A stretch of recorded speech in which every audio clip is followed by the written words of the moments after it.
18 October flight cancel হবার পরদিন অর্থাৎ 19 অক্টোবর সকাল সকাল আমি ছেলেকে নিয়ে হোটেল ছেড়ে দিয়ে এয়ারপোর্ট এসে পৌঁছে গেলাম। যেহেতু খুব সকাল সকাল রওনা হয়েছিলাম, হোটেলে ব্রেকফাস্ট টাইম তখনও হয়নি, তাই এয়ারপোর্টে ওকে একটু ব্রেকফাস্ট করিয়ে দিলাম। আর আমাদের ফ্লাইটটা অন টাইমে ল্যান্ড করে গেছে কলকাতা এয়ারপোর্ট, তাই কিছুক্ষণের মধ্যেই আবার বোর্ডিং শুরু হয়ে যাবে। আর এই বোয়িং 777 এয়ারক্রাফটটা তো অনেক বড়, তাই দুটো এরো ব্রিজ লাগানো হচ্ছে। আর বোর্ডিং শুরু হবার পর আমি ছেলেকে নিয়ে ধীরে ধীরে এরো ব্রিজ ধরে এয়ারক্রাফটে উঠতে যাচ্ছি।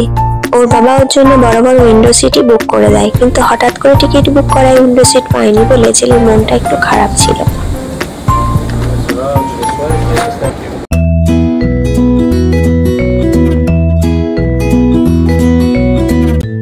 বিজনেস ক্লাসের প্যাসেঞ্জাররা অনেক আগেই উঠে গেছেন। কেবিন ক্রুরা তাদের অলরেডি ড্রিঙ্কস সার্ভ করাও শুরু করে দিয়েছে। ছেলে বিজনেস ক্লাসের সিটিং অ্যারেঞ্জমেন্ট দেখতে দেখতে চলেছে। আমাদের সিটটা একটু পিছনের দিকেই পেয়েছি। আর এই বোয়িং 777 এয়ারক্রাফটটা অনেকটাই বড়, দুপাশে তিনটে করে সিট আর মাঝখানে 4 জন। একটা সারিতেই 10 জন বসতে পারে। টোটাল প্রায় 350 উপরে 400 কাছাকাছি প্যাসেঞ্জার একসাথে নিয়ে যেতে পারে। টেক অফের জন্য অনেকটা সময় বাকি ছিল, তাই ভাবলাম কি কি সিনেমা আছে দেখে নি। আর ছেলেও ভিডিও গেম খেলা শুরু করে দিল। আর এই স্ক্রিনে টেক অফের সময় পাইলটের সামনের ভিউটাও দেখা যায়, তাই ভাবলাম কলকাতা এয়ারপোর্ট ছেড়ে যাচ্ছি, টেক অফটা একটু দেখে নি। টেক অফ হবার পর তারপর একটা সিনেমা দেখতে দেখতে খাবারের মেনুও দিয়ে গেল। কলকাতা ফ্লাইট বলে বাংলায় মেনু কার্ড চেপে রেখেছে।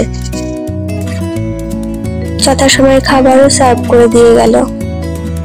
এইভাবে সময়টা পার হয়ে গেল আর দুবাই এয়ারপোর্ট আমরা ল্যান্ড করে গেলাম। দুবাইয়ের এই এয়ারপোর্টটা টিএক্সবি নামে পরিচিত। আবুধাবি এয়ারপোর্টটা নেমে অনেকটা হাঁটা হয়। আমি ভাবলাম এখানে হয়তো একটু কমই হাঁটা হবে, কিন্তু না, এখানে অনেকটাই হাঁটা।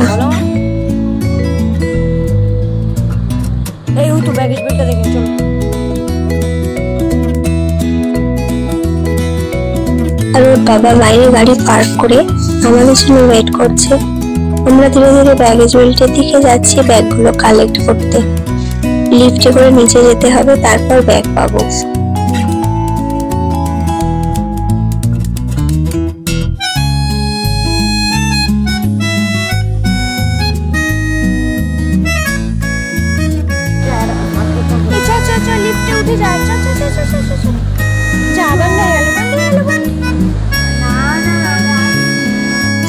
আগের দিন সারা রাত জাগায়, শরীরটা ক্লান্ত, কিন্তু মনে একটু শান্তি।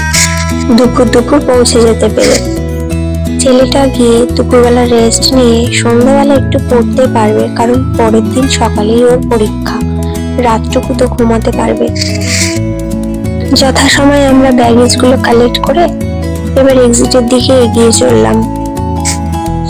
কালী পুজোর ঠিক আগের দিনই ফিরে আসতে হলো। মন খারাপ করলেও উপায় নেই।